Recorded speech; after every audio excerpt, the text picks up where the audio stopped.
आणि जलसंधारण विभागाचा कार्यक्रम आज डी.वाय. पाटील सेंटरमध्ये होणार। मुख्यमंत्री देवेंद्र फडणवीस आणि दोन्ही उपमुख्यमंत्री राहणार उपस्थित। मंत्री उदय सामंत आणि खासदार नरेश म्हस्के यांनी दिल्लीमध्ये शरद पवारांची घेतली भेट। पवारांशी साहित्य संमेलनाबाबत रेल्वेबाबत चर्चा झाल्याची उदय सामंत यांची माहिती। कुडाळमधील 9 माजी नगरसेवक भाजपमध्ये प्रवेश करणार। यात 60 ठाकरेंचे तर काँग्रेसचे नेते असणार। भाजपचे कार्याध्यक्ष रवींद्र चव्हाण यांच्या उपस्थितीत होणार पक्षप्रवेश। मुख्यमंत्री देवेंद्र फडणवीस यांनी घरगुती काम करणाऱ्या महिलांची भेट घेतली। जीवाची मुंबई श्रमाची आनंदवारी या उपक्रमाअंतर्गत यवतमाळ जिल्ह्यातल्या घाटंजी तालुक्यातल्या रसिका आश्रय संस्थेच्या वतीनं 25 घरकाम करणाऱ्या महिला मुंबईत।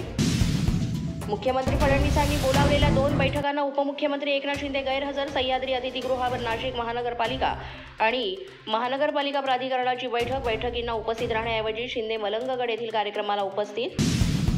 आदित्य ठाकरे आज दिल्ली दौऱ्यावर। इंडिया आघाडीतील नेत्यांच्या भेटी घेणार असल्याची माहिती। दिल्लीचे माजी मुख्यमंत्री अरविंद केजरीवाल यांची ही भेट घेण्याची शक्यता।